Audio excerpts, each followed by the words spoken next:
Welcome to lecture 33 of Power System Protection course. In the last lecture, that is lecture 32, we discussed about the differential equation algorithm, which was in fact used to estimate the R and L, and R and L is used to find out the impedance seen by the relay, and it can be used to compare the set value. And before that, in fact, we discussed two methods, two algorithms for phasor estimation. One is your three sample based method, and other one is Munn-Morrison algorithm. So in Munn-Morrison algorithm, we assumed your frequency is constant, and in three sample method, in fact, we estimated frequency, magnitude, and phase angle. So the previous two methods, Munn-Morrison and three sample method, they are in fact assumed that the signal is not having the distortedness, that means undistorted signal. It is free from the noise. But in case of differential equation algorithm, even the noise is there, we can estimate the R and L. Already we have seen how we can do it. And also we have discussed how it can be implemented for a three-phase transmission line. So already we did that, and in this lecture we'll talk about one more algorithm, which will be a last one for your course, and this is based on the LSQ method, that is least squared error method. This is in fact very important method, and initially it was proposed by Sachdev. It's a very old paper. It was published in IEEE Transaction Power System. Let us talk about it. Okay.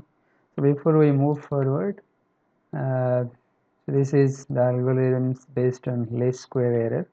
Before we move forward, let us talk about what is LSQ and how it is important, and this LSQ, how it is related to, in fact, your pseudo inverse. So let us talk about it. So what is LSQ technique? So in fact, we know that the measurement plays very important role, in fact, in relaying and control activity, right? So this is very fast approach, that we measure the signal and how the signal is, it affects the control and relaying activity. So measurement is never perfect because it is always mixed with signals, various noise signals, right? So it always involves errors, therefore it causes more error when the noise is present. It is not possible to completely eliminate errors. While we cannot eliminate errors, we can certainly minimize them. So this is important, that we can minimize the error, right? We cannot completely eliminate error, it is difficult. So this LSQ technique is one such method of minimizing the errors. So we'll see how it will be useful. It is to be noted that even though we do not know the magnitude of error, we have a good idea about its statistical nature. So we know because we characterize many noises using some statistical nature, right? So the statistical nature of error that we'll assume is, there are three types. One is random noise with zero mean, and second one is Gaussian in nature, and third one is additive in nature. So we'll not consider the multiplicative noise, right? So before delving into numerical relaying algorithm based on LSQ technique, we'll see in some detailed theory behind it and its relationship with average and pseudo inverse.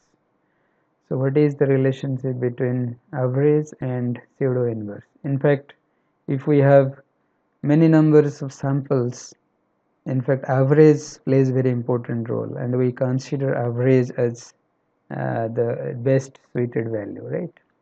So let us see. Generally, therefore, it is known that average is the best value in LSQ sense. We'll see it how.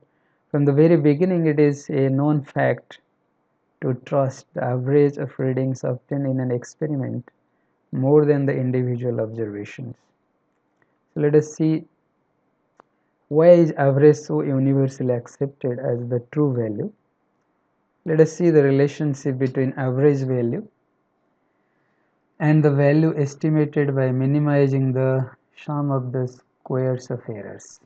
Let us see the relation because we are considering the LSQ method, least squared error. So we'll find squares of errors, sum of the squares of errors, and we'll compare the value with the average value and we'll see whether it is matching or not.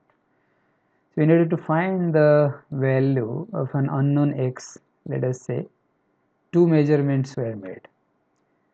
So during each measurement we got a different result. Let us say your first measurement gives x equal to 2 and your second measurement gives x equal to 3. So to minimize the sum of the squares of errors instead of individual errors, let's consider the measurements which include additive errors. Thus we can write the measurements as this. So x equal to, I can write 2 plus e1. e1 is the error in the first measurement, and x equal to 3 plus e1. e2 is the error in the second measurement. So now I can write e1 equal to x minus 2 and e2 equal to x minus 3. Okay, so hence we can write the sum of the squares of errors denoted by SSE, that is sum of squares of errors. I can write it as e1 square plus e2 square, which is equal to x minus 2 square plus x minus 3 square. So this is now the function in terms of x, SSE. So we need to minimize this SSE, that is sum of the squared error. So it is required to find the value of x, which in fact minimizes the sum of the squares of errors. Hence this value will be that for which the following two conditions are met. So we know the getting minimal condition. So first condition is your derivative of the function with respect to the variable is equal to 0. So d by dx of SSE will be equal to 0. And the second condition is second derivative of SSE will be positive, right? So d square dx square of SSE will be positive. So let us find the value of x for which the first derivative of SSE with respect to x is 0. So let us take the derivative.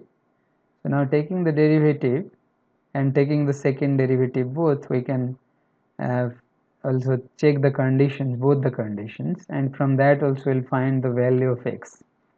So from here from the first condition we found x equal to 10 by 4, right? If we'll take the derivative and equate with 0, we'll find x equal to 10 by 4, that is nothing but x equal to 2.5.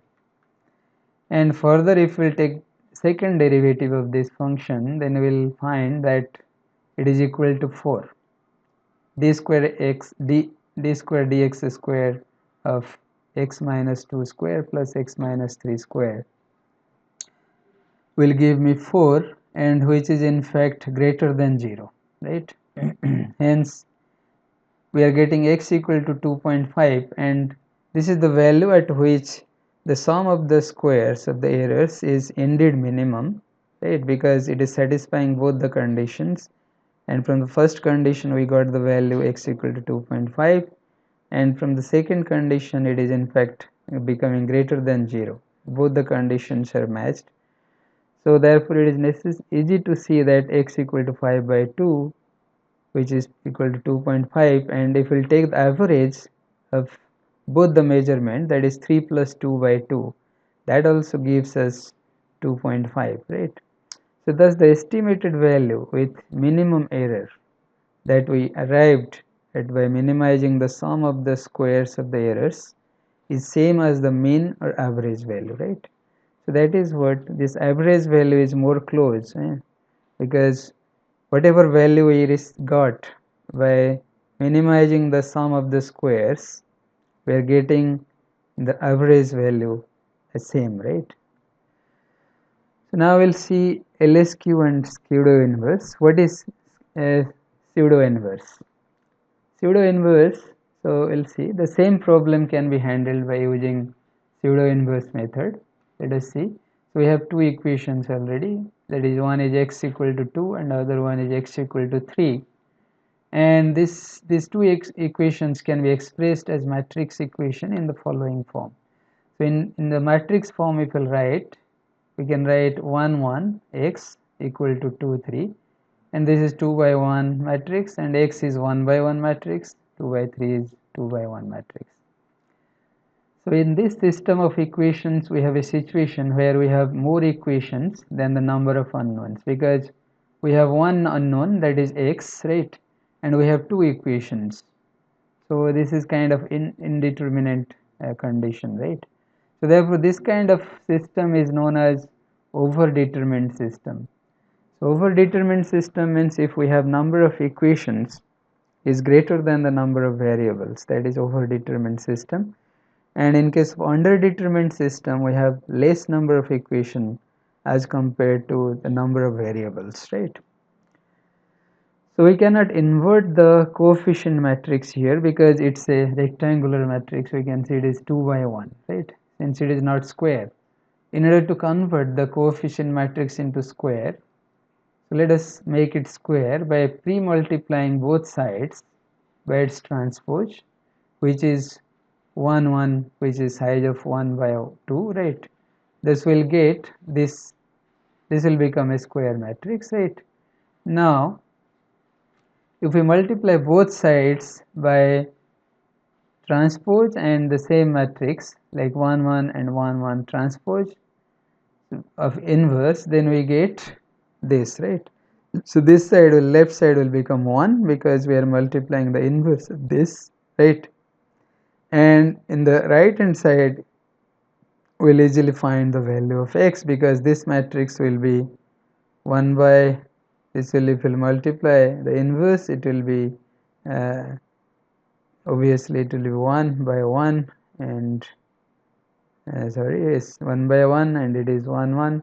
So if we'll multiply, you will get only a single value, right? Okay, so just by multiplying we will get 5 by 2, and this is equal to 2.5, right? The same value we are getting, and this in fact gives the average of the measurements what we have taken, right? 3 plus 2 by 2. Now representing the problem in a symbolic fashion, let us represent it in a symbolic fashion. The matrix equation will look like this. So we will consider the coefficient matrix as A, that is 2 by 1, size of 2 by 1, and x is single variable 1 by 1, that is equal to C, 2 is 2 by 1, right? C is 2 by 1, C is the coefficient matrix in the right hand side, and pre-multiplying both sides by A transpose, we will get A transpose A into x, that is equal to A transpose C. So pre-multiplying both sides by A transpose A inverse, so then what will happen? If we multiply, this side will become a unity, that is becomes 1, right? Okay, and your right side will give us a value, right? That is A transpose A inverse into A transpose. So this is a kind of inverse matrix, so therefore let us represent this as A plus, right? So I can write this A plus as equal to A transpose A inverse into A transpose, and this is called pseudo inverse of the rectangular matrix A. So this is very special inverse, right? And when it is applicable, when your system is overdetermined, right? So pseudo inverse has properties very similar to inverse. Some of the properties of the pseudo inverse are given below. All these properties are in fact applicable to inverse matrix inverse properties of the matrix, right? Inverse of a matrix, right? So we can see these properties, P into P plus into P equal to P. This is in fact applicable to inverse, right? ordinary normal inverse of a matrix. And similarly P plus is nothing but pseudo inverse of P matrix. P plus P into P plus will give P plus. Similarly P plus P equal to P plus P transpose, P plus equal to P plus transpose, right? These are all applicable to the pseudo inverse as well. Let us see the relationship between the LSQ and pseudo inverse.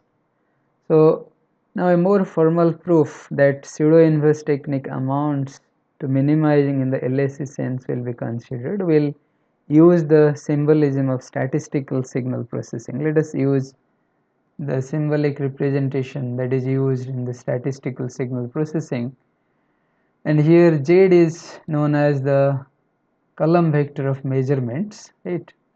And X hat is the vector of estimates of true value of X, of which Z is the measurement. So Z is the measurement vector and X hat is your estimate of true value, right? And V is the vector of noise terms or errors, and H is the matrix representing the process. Okay, so now the measurement process can be defined by the following equation, that is, I can write it as Z, that is the measurement vector, let us say it is m by 1 dimension, equal to H is the process matrix, that may be size of m by n, because if your correct value of X is of size n by 1, then your process matrix obviously will have size of m by n, right? So now I can write process matrix into your true value of X plus noise, that is V is of size of m by 1. Okay, so now this is your representation of measurement, any measurement in a process. So here our aim is to find X hat such that error is minimized, because X hat is your true value of the measurement or estimates, right? So X hat we need to find out such that error is minimum. So your V is the noise, so I can write V, because we need to minimize the error, so I can segregate error.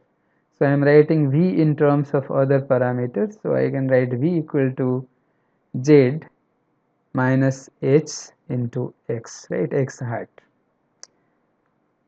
So now sum of the squares of errors, how can I write, because this is a column vector m by 1, so how can I write the sum of the squares of errors?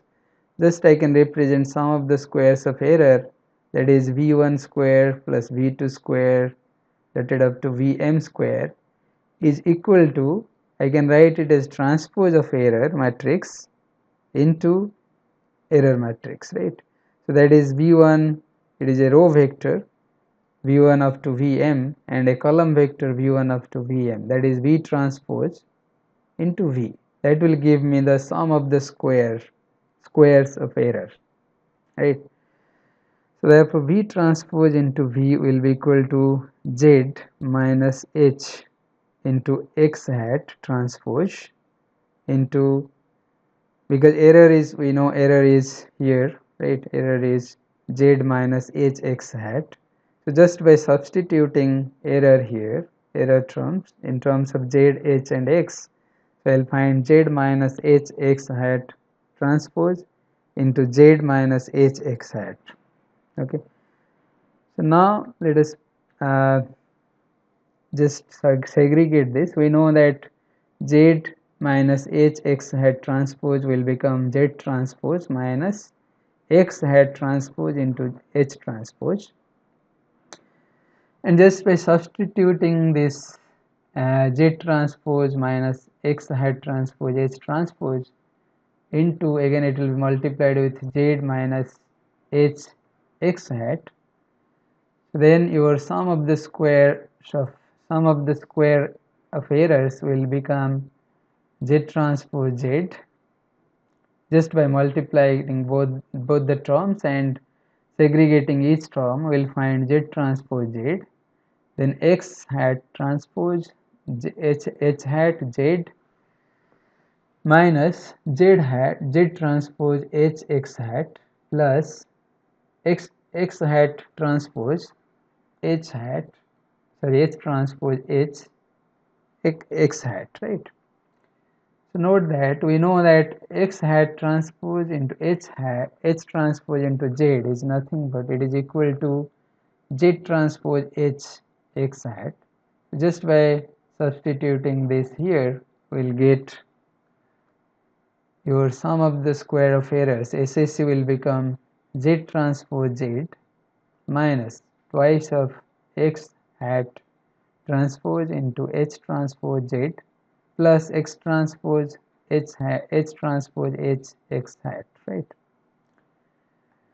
So now if we'll, as already seen, that if we'll take the derivative with respect to x hat, so what will happen, and equating with 0.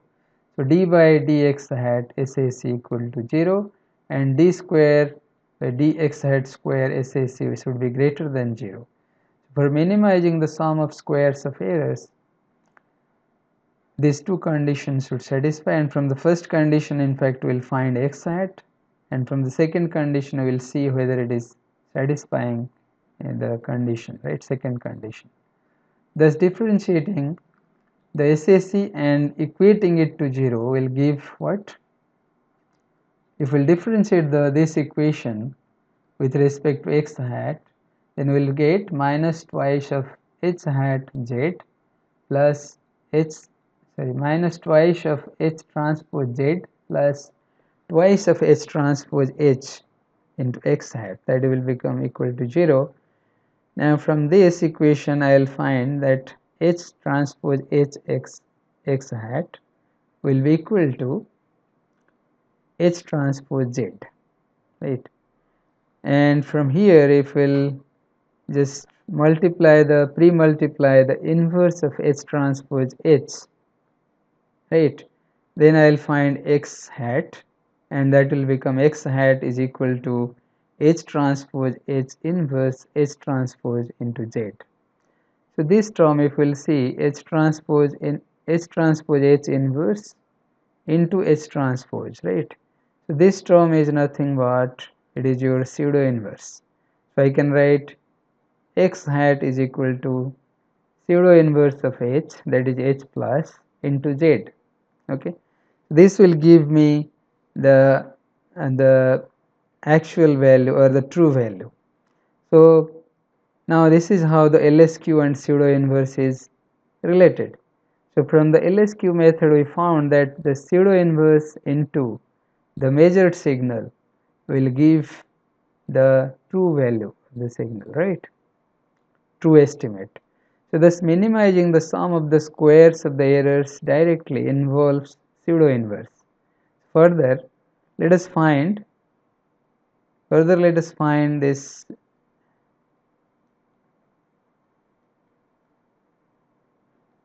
let us find out if your double derivative of SSC is positive or not. Let us check it. So taking the double derivative, this is in fact x hat, right?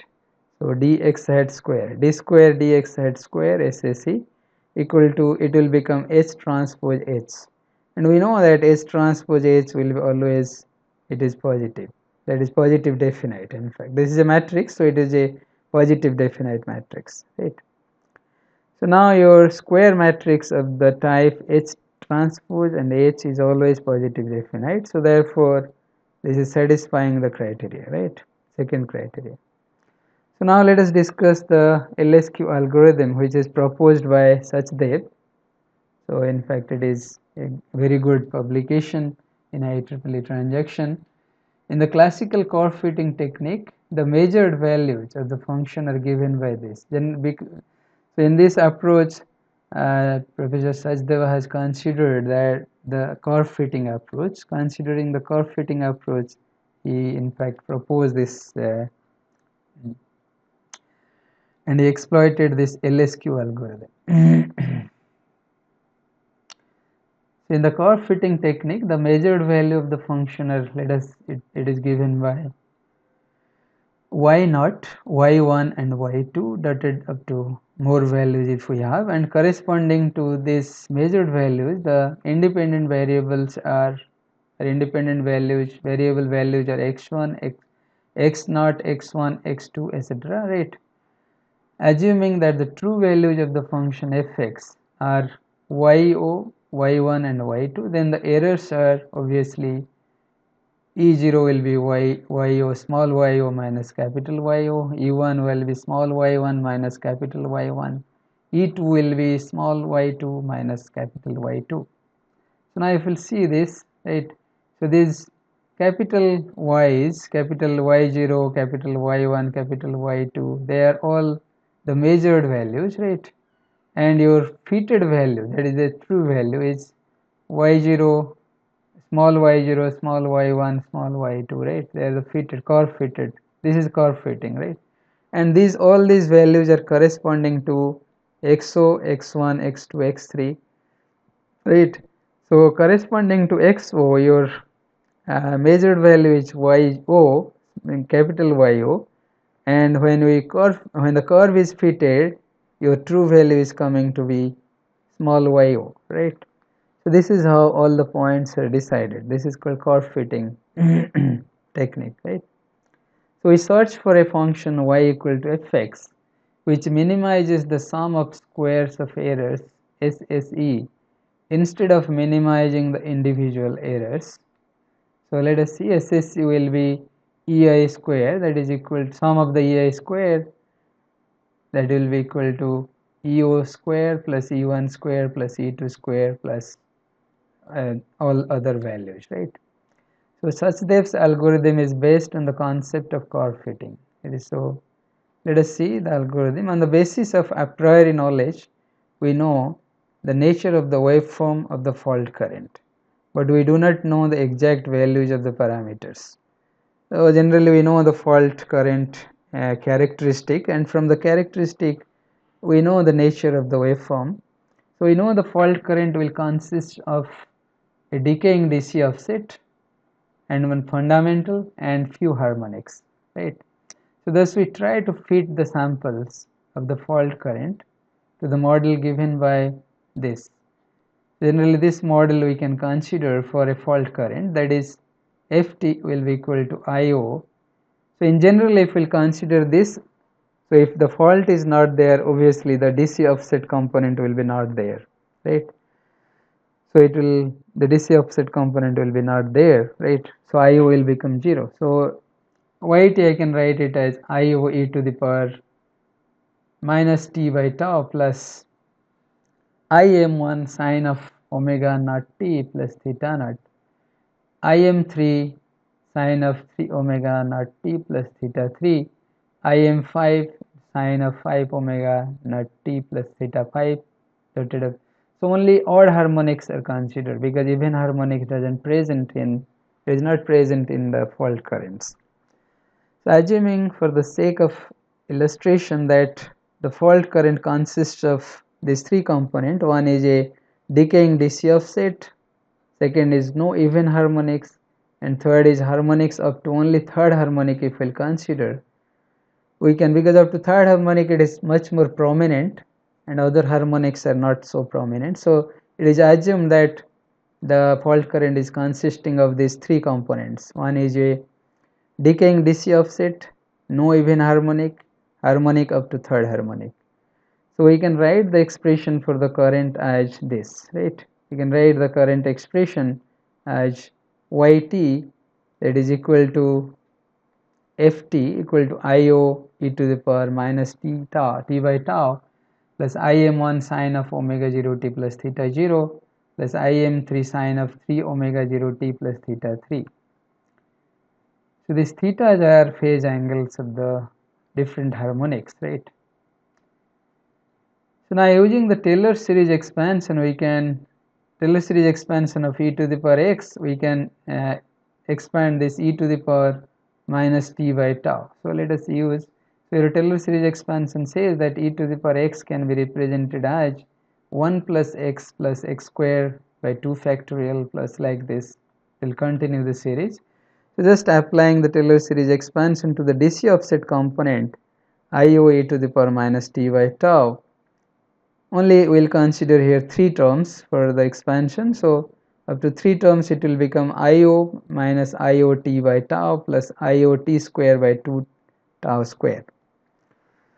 Okay, now substituting this instead of DC offset component, decaying component, exponential decaying component, we'll get thus the model of the fault current with which we'll be trying to feed the samples of the fault current. It becomes like this.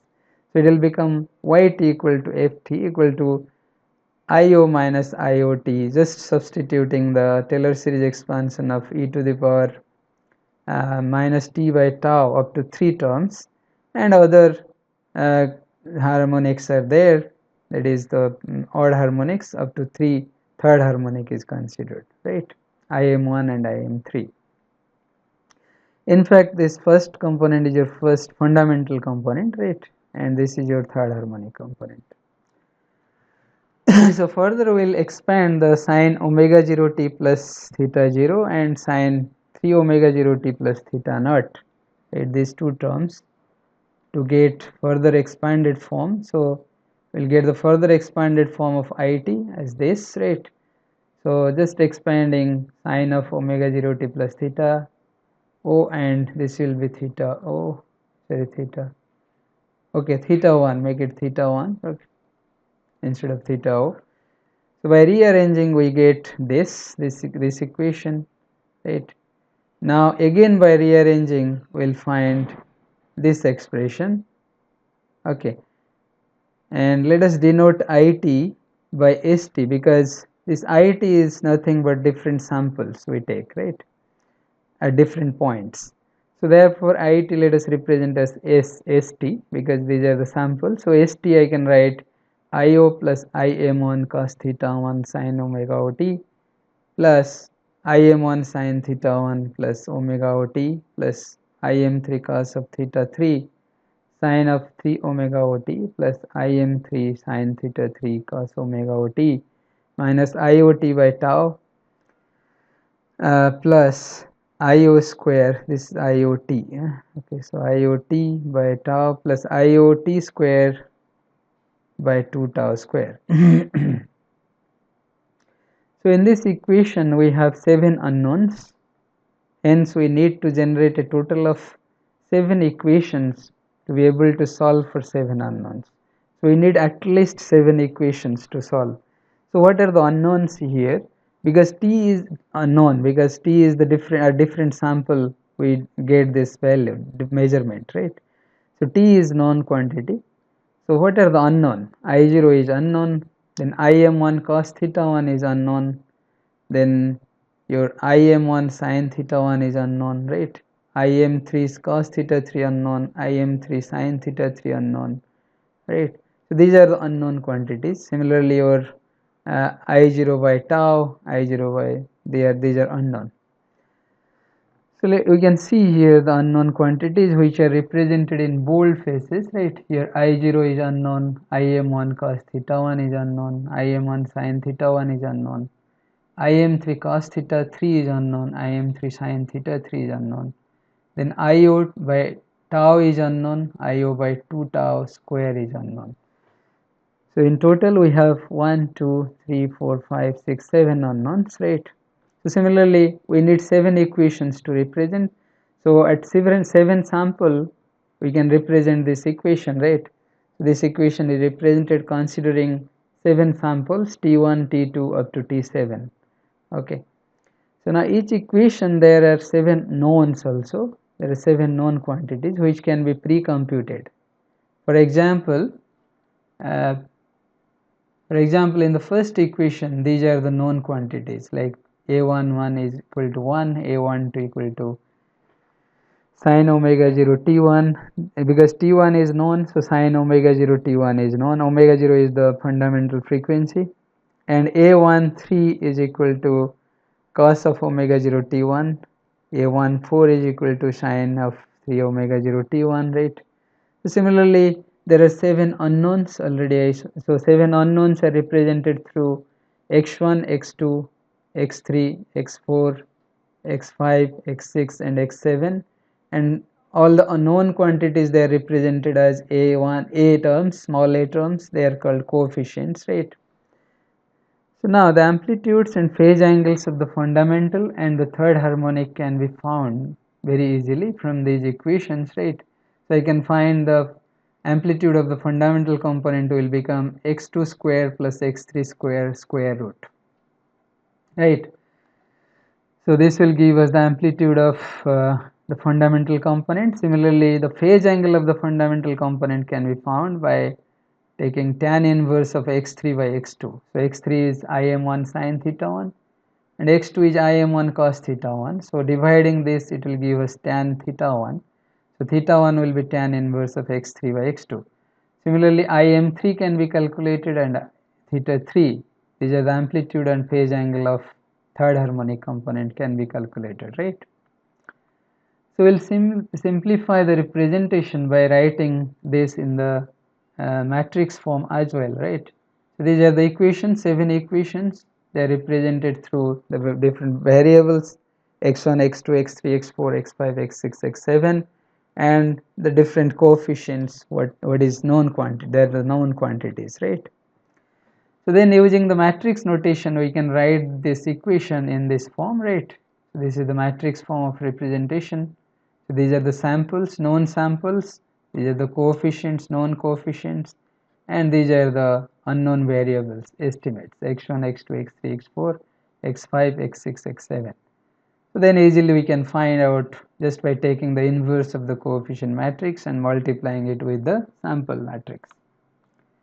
So for simplicity, we will write the equation as follows. We can write it as S matrix, which is of size 7 by 1, and A matrix, which is of size 7 by 7, and X matrix, which is of size 7 by 1. So since A matrix is square, we can invert it and write very easily, right? So I can write X equal to A inverse S, right? Sample matrix. So if we take m number of samples, let us say we have m number of samples such that m is greater than 7, then your A matrix becomes a rectangular matrix, and then we can use pseudo inverse to solve these unknowns, right? So now the pseudo inverse is required to solve this unknown x, right? So therefore I can write S, suppose S will become, so we have m samples which is greater than 7, so I can write S equal to m is to 1, that is equal to A matrix which is of size m by 7 and X matrix which is of size 7 by 1.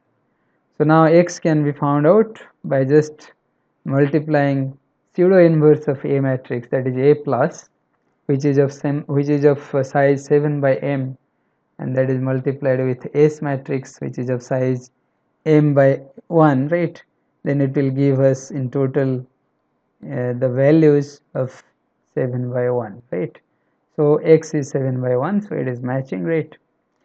So now how we can implement uh, this method, right? This LSQ method in a relay, in numerical relay, right? We can see here we have two blocks to collect the samples, one for the voltage, this is for voltage, collecting sample of voltage, and this is for current samples, collecting the current samples. And now these samples, m number of samples from each of voltage and current is fed to the LSQ algorithm blocks, right? And these LSQ algorithm blocks in fact will estimate the magnitudes of voltage and current. So that is Vm theta V and Im and theta I, that is magnitude and phase angle of voltage and current, and it will be fed to the distance relay or whatever relay we have, right? Let us here it is considered a distance relaying scheme, and that relay characteristic scheme are different. So it can be more relay, simple impedance relay, right? It can be reactance relay, it can be quadrilateral relay, it can be some customized relay. So any of these relays can be chosen, relay characteristic can be chosen, and accordingly we'll get the trip output.